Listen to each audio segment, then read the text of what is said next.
Welcome, everyone, to another deep dive. Today, we're really plunging into some profound theological territory. We're asking, why does God sometimes resurrect people whose faith kind of needs public proof? Especially, someone who confesses right at the very end, like the thief on the cross. Right. When does that happen? That's the core of it. Our mission today is to unpack the intricate reasons behind God's actions here. We need to explore why public judgment seems necessary and the really nuanced timing of resurrection, all through the lens of God's love and justice, within the whole story of creation. Okay, so let's start with the fundamentals. God knows everything, right? He knows true faith from false, eternally. But we, his creatures, we don't have that view. Exactly, and that's why it matters. For creatures, for us to truly grasp God's justice, it apparently needs to be demonstrated publicly. Think about it. If actions aren't explained, if the reasons aren't shown, it could lead to misunderstanding, maybe even doubt. And that doubt, well, it could potentially undermine the free will he's given to everyone. So God reveals things through his words, actions, and the fruit people's lives produce. It exposes the reality inside. That makes immense sense, because if the judgment looks murky, it's hard to fully trust, maybe even truly love God. It leaves that door open for sin. And what's striking is this idea that unclear judgment for just one person could actually disrupt the free will of, well, potentially many others. Yeah. A ripple effect. Which leads us straight to the cross and its profound significance.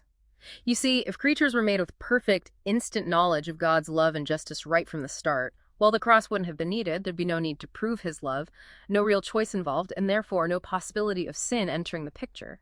Right. But in the reality we're in, you can choose to know God. And the sources suggest that knowing him naturally leads to loving him, which keeps you from sin.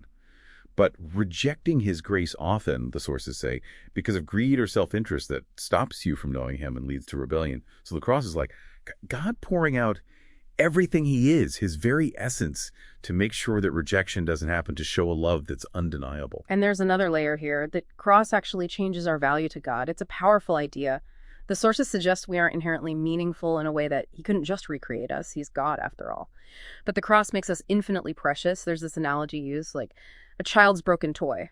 After the child passes away, that toy, worthless in itself, becomes priceless to the parent because the child loved it. In a similar way, the Son's blood permeating creation makes all of it incredibly precious to the Father. Yeah. Wow, that really hits home. So this free will God grants means we have to learn about him through experience, by seeing his character in action, which perfectly sets up why hearts need to be revealed publicly eventually. Right. But, okay, if we learn through experience, what about that specific case we mentioned, the thief on the cross in Luke 23? He confesses right before dying. How is his faith publicly verified? There's no time for life experience, right?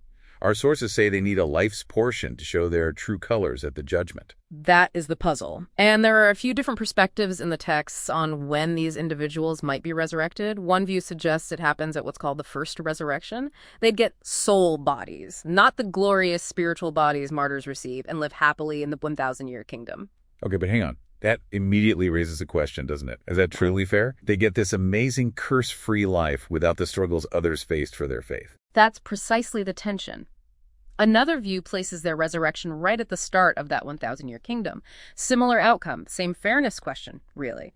It implies another big resurrection event then. So what's the alternative presented? Well, the author of our main source proposes something different, relating to a third view. Resurrection for them happens near the end of the 1,000 years. The context is key here. Satan's released, deceives most people who then attack New Jerusalem. But a faithful few stand firm. These become new martyrs, and they are the ones who first receive the reward, a happy life on the new earth. Now contrast that with those who lived happily for 1,000 years and then rejected Jesus. Having received so much grace, their rejection means their period of rest actually becomes one of judgment responsibility. God is just. To whom much is given, much is required, right? But never more than was given. It's a fascinating balance. This view also helps explain who those kingdom citizens were, though it still points to a large resurrection. So it all circles back. The ultimate goal, as the source makes clear, is the completion, the fulfillment of creaturely free will. This whole process, God's faithfulness, the judgment, it's all about making sure their free will is secure eternally. Well, this has been quite the dive. We've really explored some deep waters today. God's reasons for public judgment, the incredible value the cross gives us, and these complex ideas about resurrection timing for verifying faith. Absolutely. And maybe it leaves you, the listener, with this question to ponder. If the public display of our fruit, our actions and choices, is so essential for everyone to understand divine justice, what does that suggest about how we should view our own lives right now, knowing that everything we do contributes, in some way, to that final ultimate revelation?